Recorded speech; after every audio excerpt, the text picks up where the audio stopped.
ये कोई आम वीडियो नहीं, ये गुजरे हुए वक्त की एक पुरानी दराज है जिसे खोलें तो 20 साल पुरानी खुशबू बाहर आती है। ये वो ज़माना था जब रास्ते गूगल मैप से नहीं बल्कि दिल की मोहब्बत से होकर गुजरते थे और वो रास्ते हमें खूबसूरत वादियों में ले जाते थे। और ये दिल से जुड़ा रास्ता हमें लेकर जा रहा था वादी कलाम, जो स्वात की एक खूबसूरत वादी है।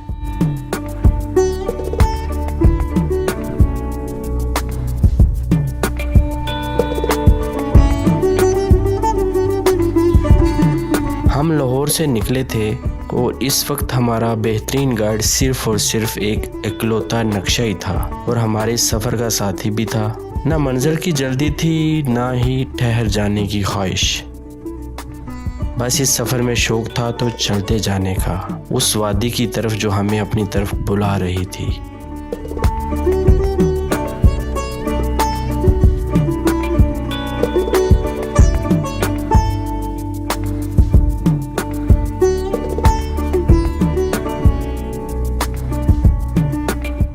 ये गालिबन सन 2005 की बात है, जब वक्त शायद आज से कुछ ज़्यादा मेहरबान था।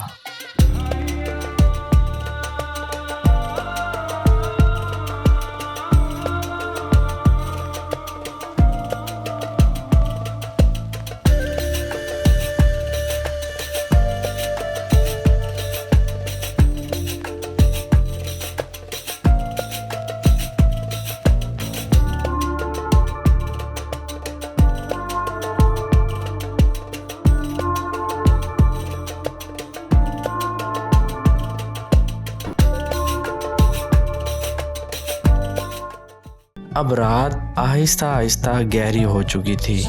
सड़क पर सिर्फ गाड़ियों की हेडलाइट्स की रोशनी थी जो सीधी आंखों में जा रही थी। सफ़र भी हो, रात भी, ऐसे में मौसीकी आपका हम सफ़र बन जाती है। कभी नुसरत फ़तेह अली खान की आवाज़ कहीं दिल के अंदर उतर जाती और कभी लता मंगेशकर के गीत आपको एक लम्हे में कहीं गुम कर देते, और कभी कभी तो पंजाबी धुनें भी गाड़ी के साथ तेज़ तेज़ दौड़ना शुरू कर देती।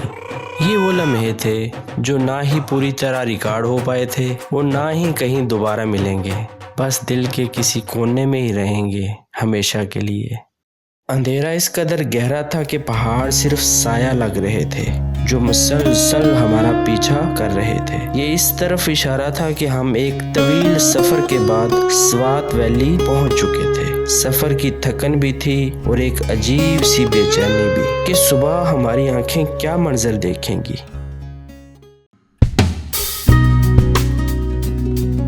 फिर सुबह हो गई और जो मंजर सामने आया वो अल्फाज की गिरफ्त में आने से इनकारी था।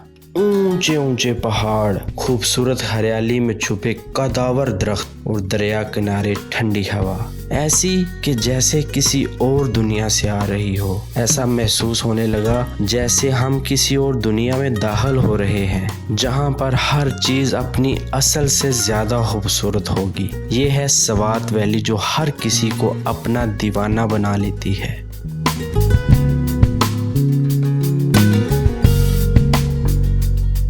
हमारा सफ़र अभी कलाम वैली की तरफ जारी था। रास्ता अब मज़ीद खूबसूरत हो चुका था। पहाड़ और करीब आ रहे थे और बल खाती हुई सड़क के हर मोड़ पर एक नया मंजर देखने को मिलता।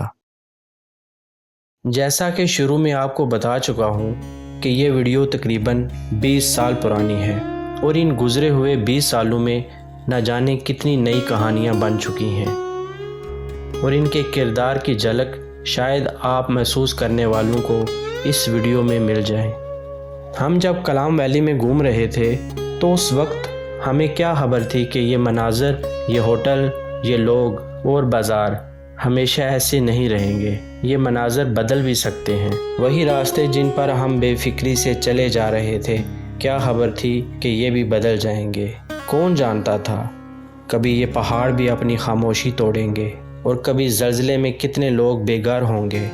किसे खबर थी ये सख्त चट्टानें जो देखने में ऐसा लगता था कि कभी भी नहीं सिरकेंगी, एक दिन ये भी पानी के साथ साथ अपना रास्ता बनाएंगी और ये सब रौनकें भी अपने साथ बहा कर ले जाएंगी।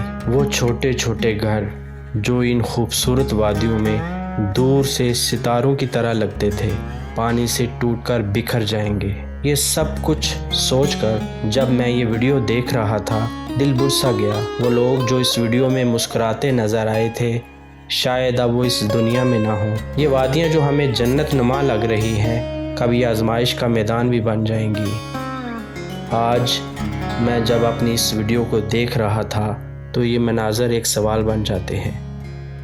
मंजिलें बदल जाती हैं, रास्ते भी शायद मिट जाते हैं, लोग बिछड़ जाते हैं, मगर यादें वो हमेशा ज़िंदा रहती हैं।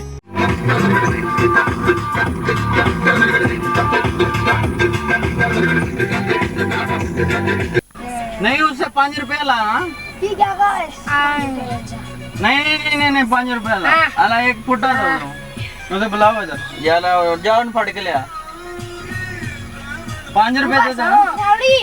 हाँ 5 रुपया दो ना। रबड़ी बना लाएगा? ए लगा लगा दे रहा।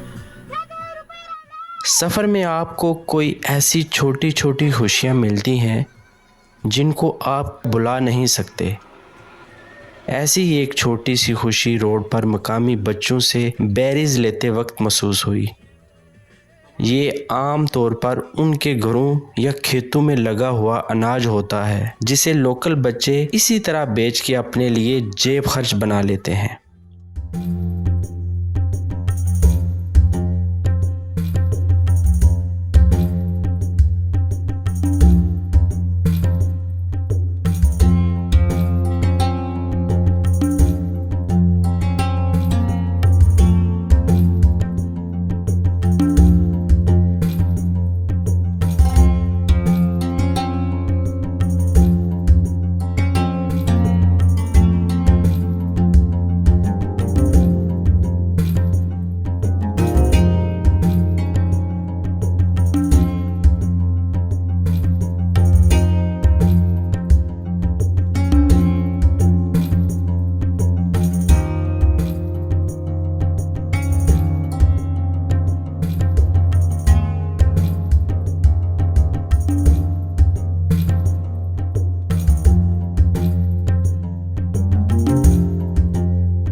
Most beautiful यार।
उस वक्त रास्ते आज जैसे ज़्यादा हमवार भी नहीं थे।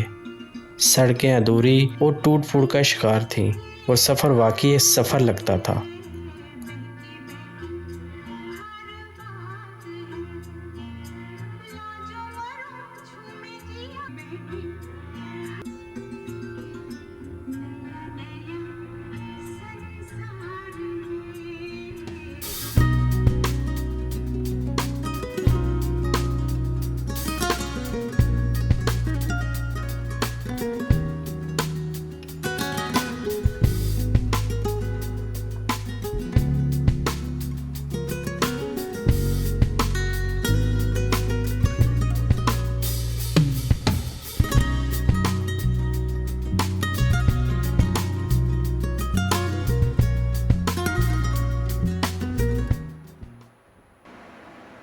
ये जो मंज़र आप देख रहे हैं हमारी उस मंजिल का है जिसे देखने के लिए हमने एक लंबा और थका देने वाला सफ़र तय किया। ये है वादी कलाम, खूबसूरत आबशारों, घने जंगलों और झीलों की सरजमीन, जिसमें माउंटेन लेक सबसे ज़्यादा विज़िट की जाने वाली जगह है, जिसको हम आपको आगे आने वाली वीडियो में दिखाएंगे।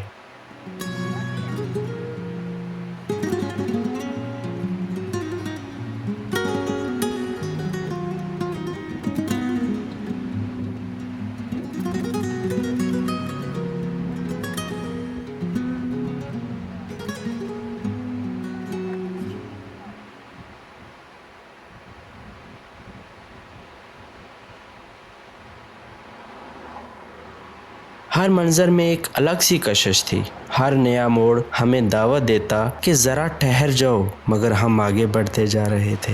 पहाड़ों की तरफ हमारा सफ़र जारी था। एक वादी की गोद से निकलकर दूसरी वादी में पहुंच जाते। पानी का शोर भी ज़्यादा हो चुका था। सुनने में शोर था मगर असल में मौसीकी की तरह पानी चले जा रहा था। ये महज एक पानी नहीं था बल्कि एक आईना सा लग रहा था, इतना शफाफ कि इसकी तह में पड़े हर पत्थर की पहचान मुमकिन थी। जैसे कुदरत ने अपने सारे रंग बगैर किसी पर्दे के हमारे सामने रख दिए हों। ये होटल, ये बालकनी और ये नज़ारे शायद वैसे मौजूद नहीं जैसे पहले थे। कहते हैं सैलाब ने यहाँ कई बार नुकसान पहुँचाया और सब कुछ अपने साथ बहा कर ले गया। ये सोचकर दिल चंद लम्हों के लिए अफसुर्दा सा हो जाता है। आज जहाँ हम खड़े हैं शायद अब वहाँ वही मंजर बाकी ना हो जो आज से 20 साल पहले हमने देखा था। नीचे दरिया के किनारे लोग पानी से खेल रहे थे। इनके चेहरों पर मुस्कुराहट और पानी की आवाज़ दोनों मिलकर कुदरत का एक खूबसूरत मंजर पेश कर रहे थे। कलाम पहुंचने के बाद दिल को बहुत सुकून मिला और अल्लाह का शुक्र भी अदा किया कि यहाँ तक पहुंचने का सफ़र खैरियत से मुकम्मल हुआ।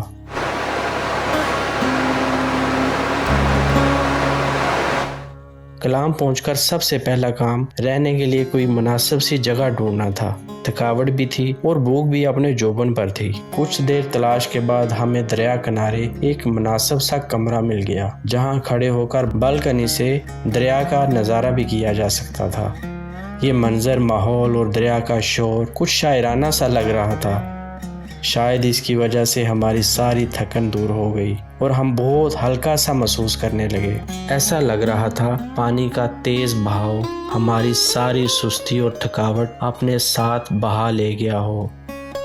हमने सामान रखा और फिर मेरा दोस्त अपने मखसूस अंदाज में खाना बनाने में मसरूफ़ हो गया। कुछ देर आराम करने के बाद मैं अकेला ही कलाम के छोटे से बाजार की तरफ निकल पड़ा, जहां पर हर चेहरे पर एक अजीब सी मुस्कुराहट थी, खुशामदीद कहने की, इत्मीनान की और इस खूबसूरत वादी की तारीफ सुनने की।